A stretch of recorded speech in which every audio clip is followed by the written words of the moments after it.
Welcome to Focused on Forward. The purpose of this podcast is to focus on recovery from life situations, be it a disease, chronic or acute, perhaps the loss of someone so dear to you in death, or a change of life patterns that has affected you so profoundly that you have no choice but to find your new normal and become focused on moving forward. Each episode is designed to show the positivity that people bring to each and every one of their stories, the successes they've had, ways that they have become so definitively focused on moving forward. We look forward to sharing their stories, and we hope that they inspire you just as much as they have inspired us. Thanks for listening, and enjoy the show. Hello, and welcome to Focused on Forward. Today we have the pleasure of speaking with Jenny Marie.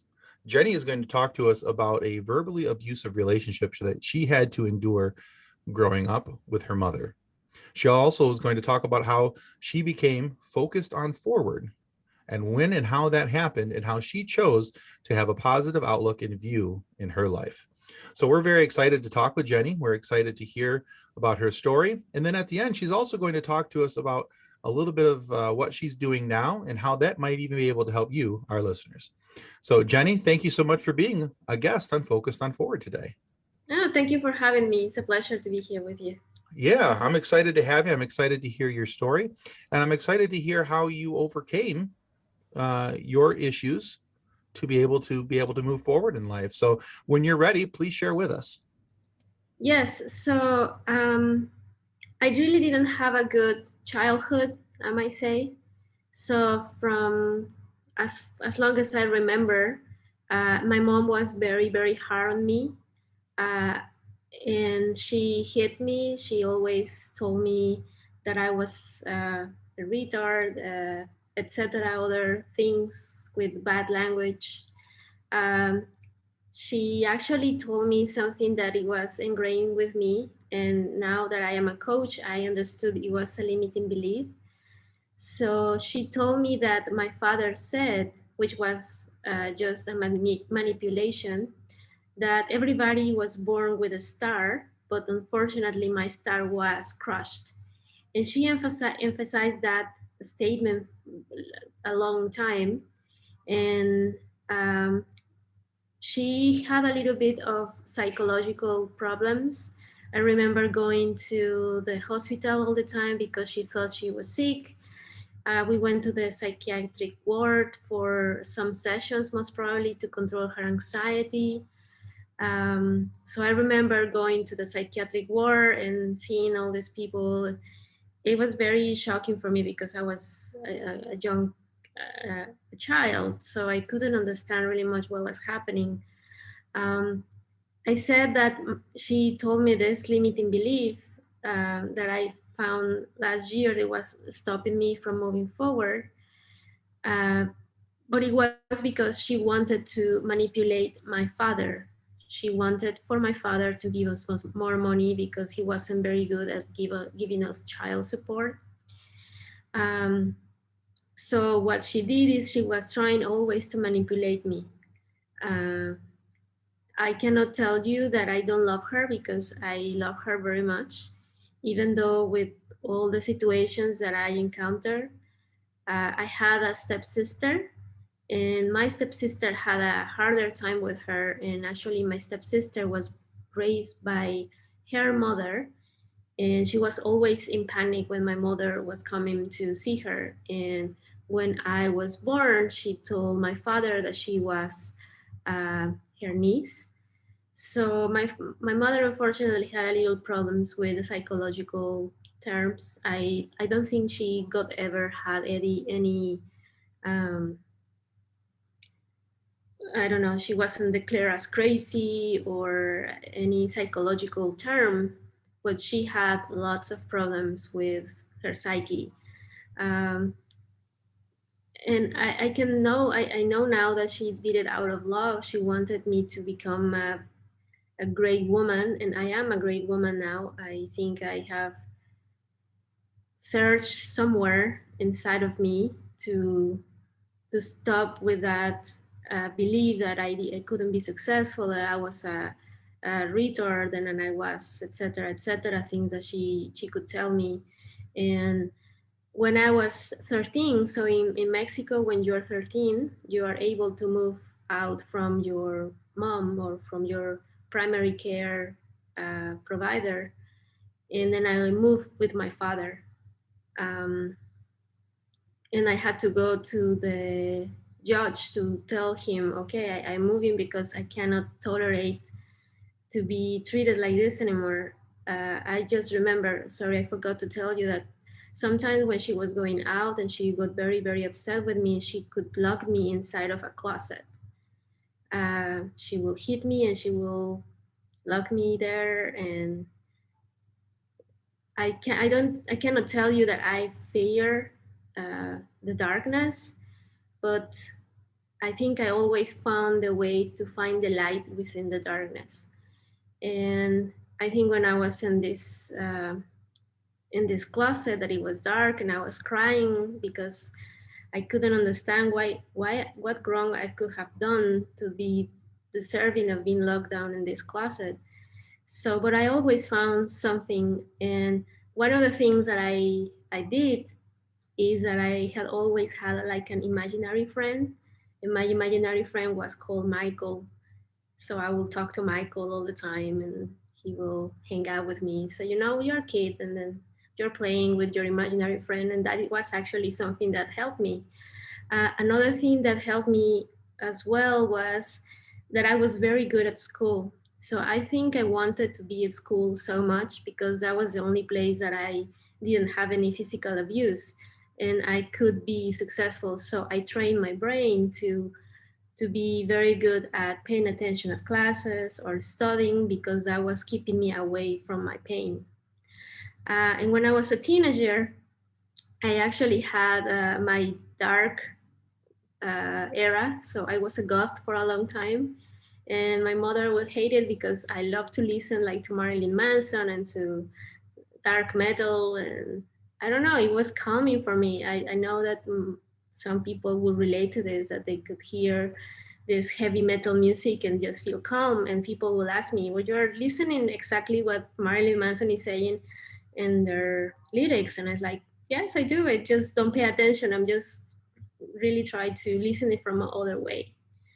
Um, and another thing that I will say that will help me, and that actually that was taught by my mom, is metaphysics. So I always had these affirmations all the time with me, like I am beautiful, I am wealthy, I am connected to the divine intelligence, and I cannot tell you that when people said, "Oh, you must have been studying the whole night to have an A for your grades," and I'll say, "No, actually, I went to sleep very early. I didn't go too much into studying the whole night. That wasn't really me." Um, but yeah, that was some part of what I did when I was a child, and then of course, when I moved out from my mom, everything changed because I was able to step up and to say, there is no more. Gladly, I did have the support of my father, so he was able to take me into his home. He had many, many, many, many wives. My father had married now 7 times, and I think at the time he had like he was the third wife. But I always had my space, and as I said, I think having a little kind of imaginary support, um, it was helpful for me. And now I understand because, as I said, I started coaching, and one of the things that you can do when you have these inner voices is that you can name your inner voice and you can tell him either shut up or let me be or whatever. So I think innately I was doing that before and it helped me. Um, yeah, so it's a little bit of what I experienced, and gladly I was able to always be a successful student. I graduated uh, for politics. I don't know why that major, but that's what I did. And then I traveled the world with a cruise ship for 9 years. And now I live here in Puerto Rico with my husband. And I think I'm happy. Oh, excellent. I'm glad you're able to get to a point in your life where you're able to find some happiness and be able to move on from some of these things. But let's talk about, if you don't mind, let's kind of go back into some of these things that you were experiencing. Now, the way that your mother treated you, was this something that is that the way that you always remember it like that, or did it start at like, okay, so you were like 10 years old and then it started, or you were 7 years old and then it started? Do you remember there being a time when there wasn't treatment like the way she treated you, or was that just the way that she always had treated you? I think she always treated me like that. And most probably it was because she was very upset of my father leaving her when I was 1 year old. But it wasn't my fault. It was my father's fault. My father wanted another wife and he loved me very, very much. But he didn't want to provide us with child support. So my mother always fought to get my father to give us money to exist. And my mother wanted the best thing for me. My mother, so I was born in a very wealthy environment, but that was sort of a lie because, of course, my mom was not working, uh, and the only one who was providing for me was my grandfather, her father, because my father wouldn't give us enough money for the lifestyle that she was used to. And I studied in a private school my whole life, but gladly, since I was a very good student, I always have scholarships. But as long as I remember, I've always remember my mom hitting me and treating me badly. And once I remember, she tried to drown me a little bit in one of the in the hot tub. It was I remember I experienced, and I don't think I was more than 10 years old. I think I was like 5 or 4. And unfortunately, your brain always, or most of the times, remembers only the bad things that happen to you. So I think I remember more vividly my, like when she hit me when I was in this closet than beautiful things. And that's unfortunately for your mind, but unfortunately, that's the mind. Unfortunately, that's the way that trauma works. It brings those unfortunate things right to the surface, and we calls those to mind rather more often than the pleasant things that may have been filtered in or around the traumatic events. So how did you go about recovering or getting over or past or working through some of these traumas? So I think my father helped me a lot. He was always supporting me, as I told you. And when I had enough, and we got the lawyer to say, I think you can go to the judge and ask that you don't want to live with her, and you are capable of choosing where you want to live. That was a big part. So I know some people don't have their other parents' support, so it's a little difficult for lots of people because most of, I don't know, the whole world right now, most of them, they have encountered this separation of divorce. So it's hard, but gladly I had the support of my father. um, and unfortunately, I think, what other thing I did for, I think, to be honest, to always trust to my mind. I'm a true believer of the law of attraction, and that your thoughts become what you believe.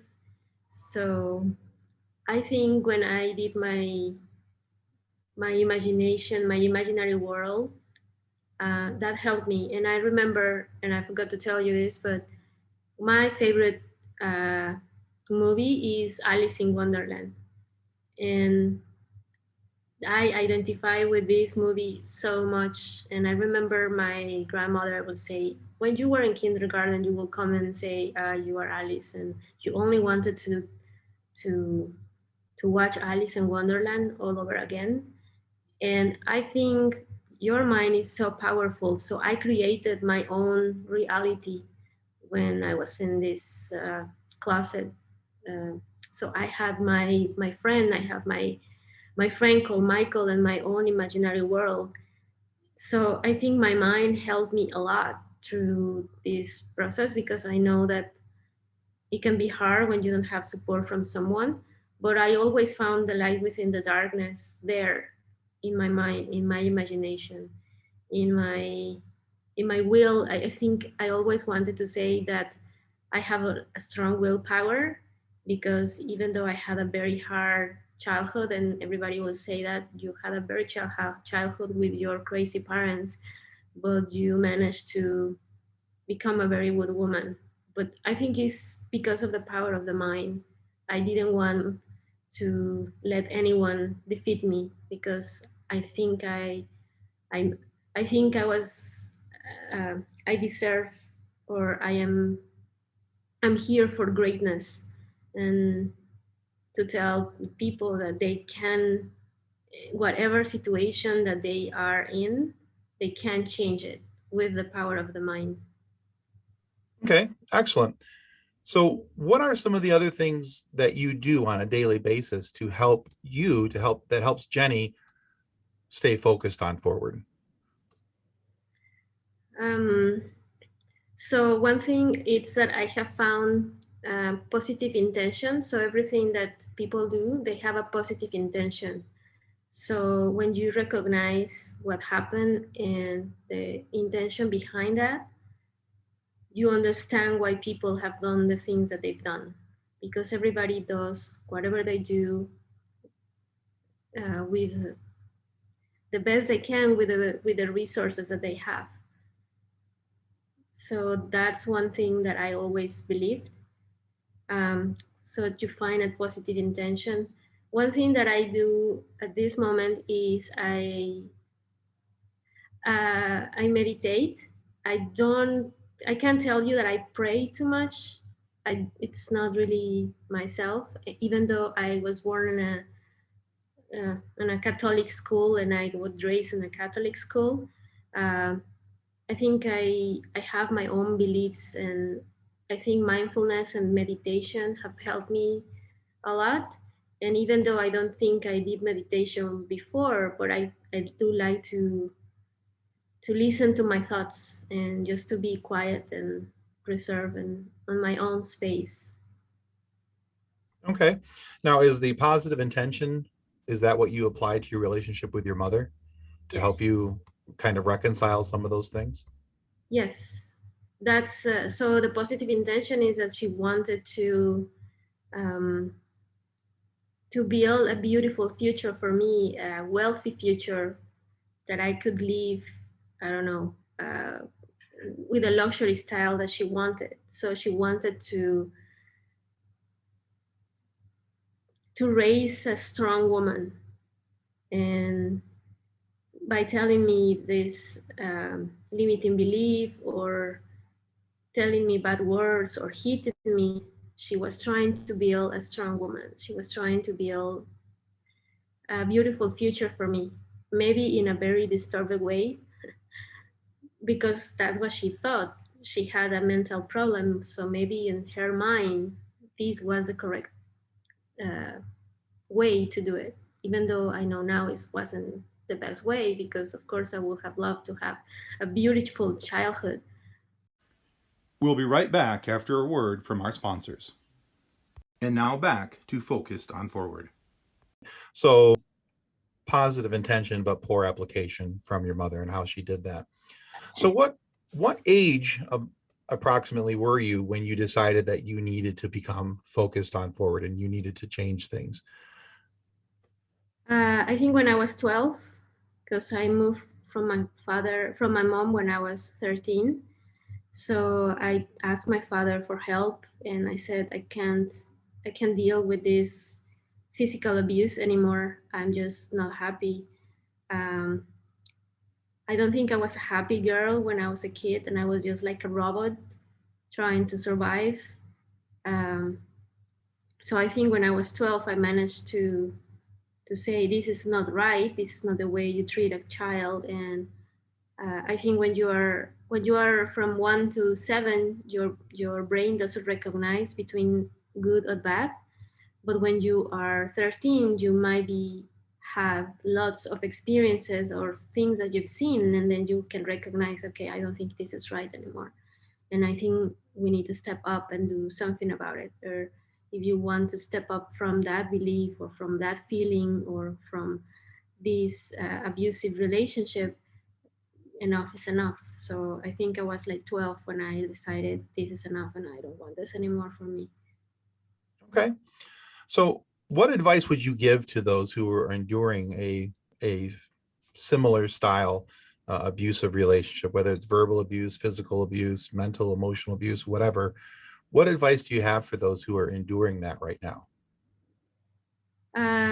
The best advice is first to understand that what whoever is doing that to them, it has another intention.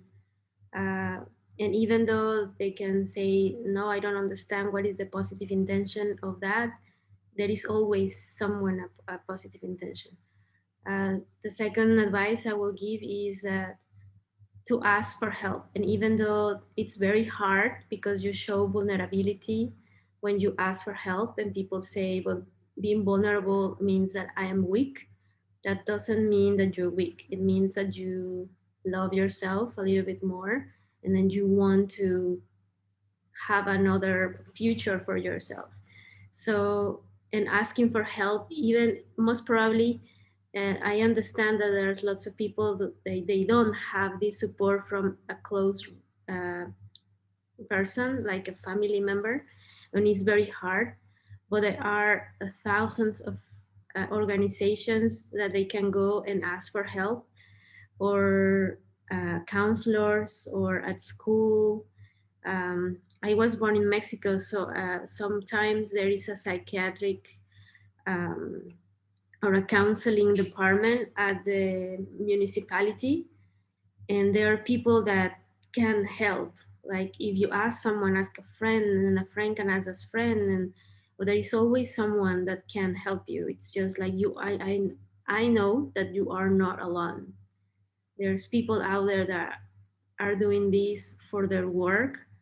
It's part of their work, and they do it out of love, and they do it because maybe they have been through this abusive relationship as well, and they want others to know that they're not alone.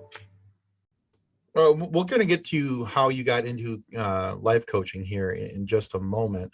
But before we do that, I have two questions that I like to ask every single one of my guests. So the first one is kind of similar to the last question. Is looking back over your life's journey, what is the single greatest lesson that you have learned? The single greatest lesson would be that your thoughts are the most important thing in this world. So if you believe in yourself, and then you can create a new reality for you, and you can create a new future. You just have to believe in yourself, and you just have to love yourself. And I understand sometimes they say, oh, but I've been told that I am not lovable and nobody will love me. That's completely a lie. So always question the things that you've been told. And I follow uh, a writer. It's called Kathy Byron Kathy, and she's got a beautiful book. It's called Love What It Is. And I wish I knew this book before, because it's a wonderful place for you to evaluate all your beliefs or all everything that you have entirely in your life, and then you just ask, is this true? Is this really true? And who would I be without this thought? So it's powerful. There are some powerful questions because you have a part of your brain that is called the conscious faculty that filters out anything that doesn't that it thinks it is not right. But you have the possibility to question it, and then to avoid that conscious faculty and say, even though my brain says no, because I never believed that I am lovable, I've never believed that I am smart, I've never believed that, even though I have the evidence. Well, just try to question it again and again and again, because it's not true. Most probably whatever you've been told and whatever is your programming from your childhood, it's a lie. and you can control your new thoughts. And you'll say everybody says that. Well, everybody said that because it's true. Like Tony Robbins wasn't born uh, wealthy. Elon Musk didn't was not born wealthy, and they are a very powerful influencers in our times.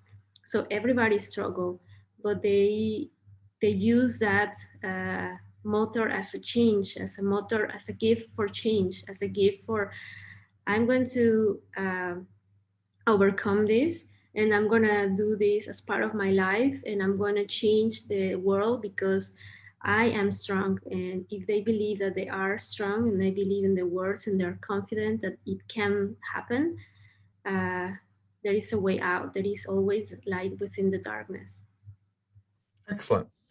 Okay. Our next question is, looking back over your life's journey, what was the single best piece of advice that you were given? Yeah, I think I did said this before, but it's important that asking for help is not a, a sign of weakness. Asking for help is the key. And I think I wish I have known this before. I wish I have known that there are, because before 12 I didn't know that I could choose where to go, or I could go to a counselor, or I could go to the psychiatrist or a psychologist, or to get help from a coach, for example. I didn't know that. I thought that was going to be my life for my entire future, because there's there was I didn't have all the information. And I think when you have more information and possibilities, you can choose, and you are a person that it has a free will to choose. Okay. Very good. I like that. All right. So now let's talk a little bit about your transition into becoming a life coach. How did that all begin? Because so you were working on a cruise ship for a few years, and then that work stopped, and now you're a life coach. So how did that transition come about, and what inspired you to say, "Hey, I want to be a life coach to help other people"? Yes, so it started when I wasn't as successful, and that's why I told you about that limiting belief that my mom told me that I couldn't be successful because of I didn't have a success star. So it started when I was jumping from ship to ship, and I couldn't get any senior officer position. So I was always jumping from supervisor positions. But when I was trying to apply for a senior officer position, I was never able to get it, and I couldn't understand that. So I jumped from company to company, and then finally it was just a cycle. I was getting good money, I was traveling the world, but I wasn't satisfied. So I stayed a little longer once in Cancun, and I met my now husband in Playa del Carmen. He was working there. He was working remotely. He is American. He's from Colorado.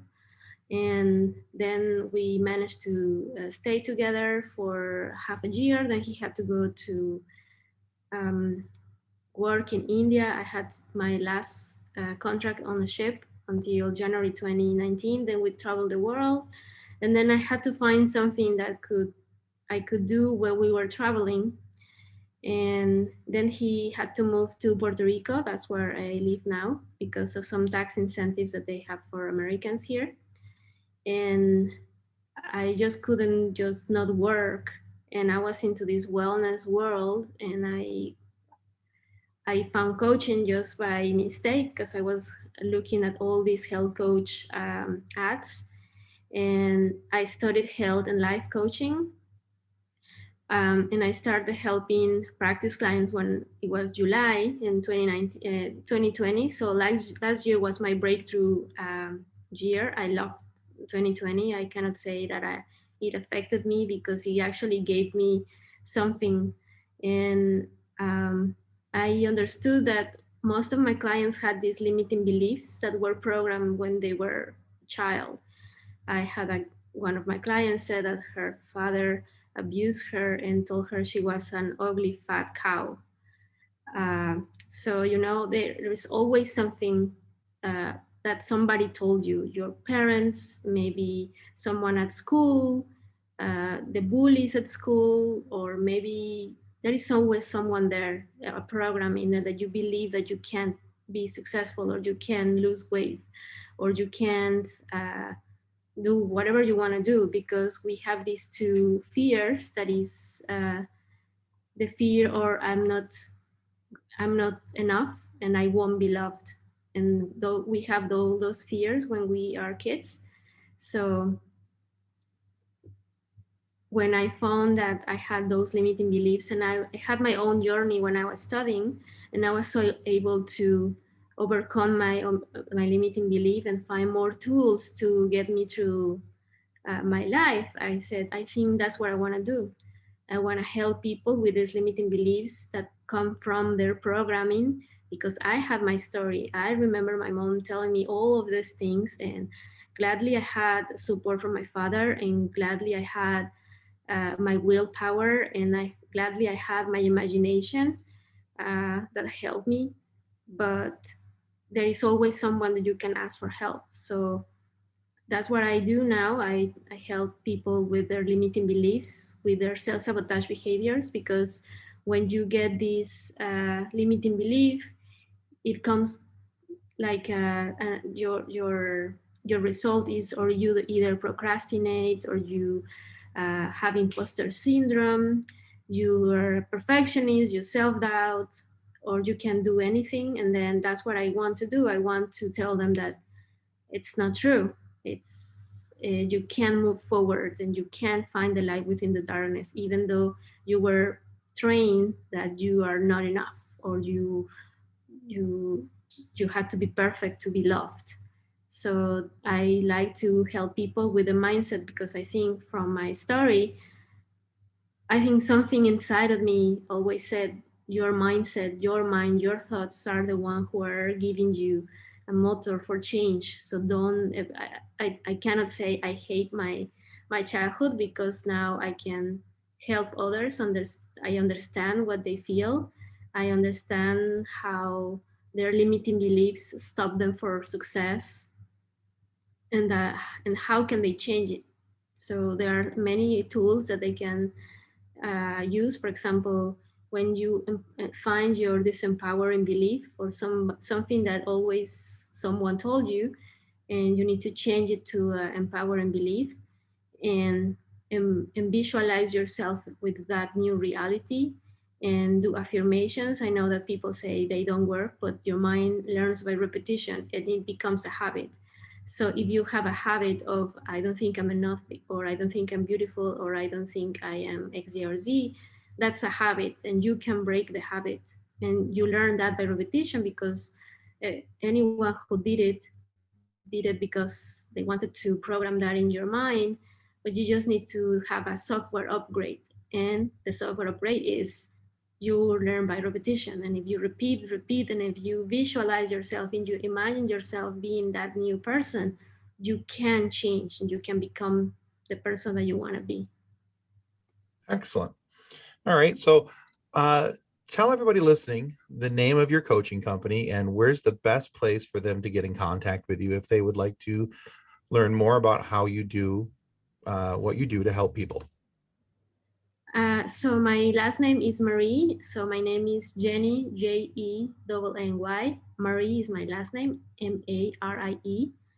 JennyMarieCoach.com, or the same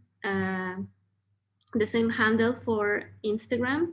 So at Jenny Marie Coach, that is my name on my webpage and my Instagram. Okay. And those are the best ways for people to get a hold of you and talk with you and interact.